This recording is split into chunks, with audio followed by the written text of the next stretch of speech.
March 19, Cole Plantation. It was early Sunday morning, March 19, 1865, and the soldiers of General William P. Carlin's division of the Union 14th Corps awoke to the solemn strains of Old Hundred, played by a brigade band in observance of the Sabbath. As the men had their usual breakfast of hardtack and coffee, they noticed that the trees were starting to bud about a month before they did back home. Spring was just around the corner, and the Northerners were just a few days' march from Goldsboro, where supplies and mail from home awaited them. Carlin's division had the advance of the Union left wing, commanded by General Henry W. Slocum.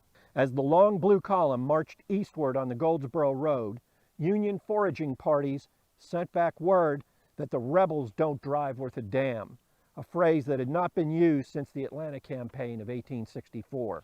When the northern advance reached the Reddick-Morris farm, General Carlin deployed a strong skirmish line to drive off the Confederate Cavalry Division, commanded by Colonel George G. Dibrell, which was drawn up behind a fence rail barricade across the Goldsboro Road.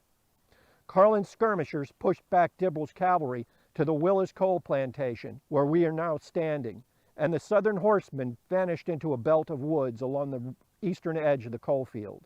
Then a volley burst forth from the tree line as the North Carolina Junior Reserves Brigade opened a deadly fire on the northern skirmishers.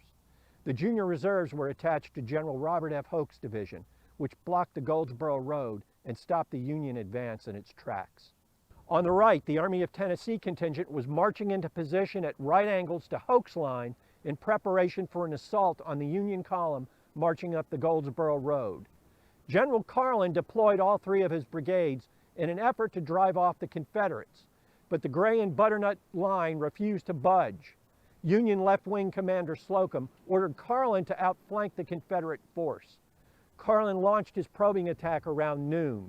The Union attacker struck Hoke's line on the Confederate left and the Army of Tennessee's position on the right, where Major L.P. Thomas of the 42nd Georgia observed the Union assault. Bravely onward the enemy marched in grand style, Thomas recalled. Nearer and nearer they came. Thomas waited until the Union line of battle had approached to within 40 yards to give the order so anxiously awaited. A sheet of fire blazed out from the hidden battle line of the 42nd Georgia. We poured volley after volley into them, and great gaps were made in their line as brave Federals fell everywhere. Their colors would rise and fall just a few feet from us, and many a gallant boy in blue is buried there in those pines who held Old Glory up for a brief moment. In repulsing Carlin's attack, the Confederates had taken a heavy toll on the attackers. Carlin's men fell back to their jumping-off positions and dug in. Meanwhile, 3 Union prisoners of war took advantage of Carlin's retreat and made their escape. The spokesman of the trio asked to be taken to the Union commander. He was brought before Carlin and then Slocum. He told the Union generals that General Joe Johnston had brought a large army to Bentonville and that he had ridden among his troops, saying that they would crush the left wing of Sherman's army. If Slocum needed further proof, he received it from a staff officer who reported to him from the front. "Well, General," the officer told Slocum, "I have found something more than Dibrell's cavalry. I find infantry entrenched along our whole front, and enough of them to give us all the amusement we shall want for the rest of the day." General Slocum ordered Carlin's division and General James D. Morgan's division of the 14th Corps to absorb the initial shock of the expected Confederate attack, while the 2 20th Corps divisions deployed on more favorable ground at the Morris Farm a half-mile to the rear.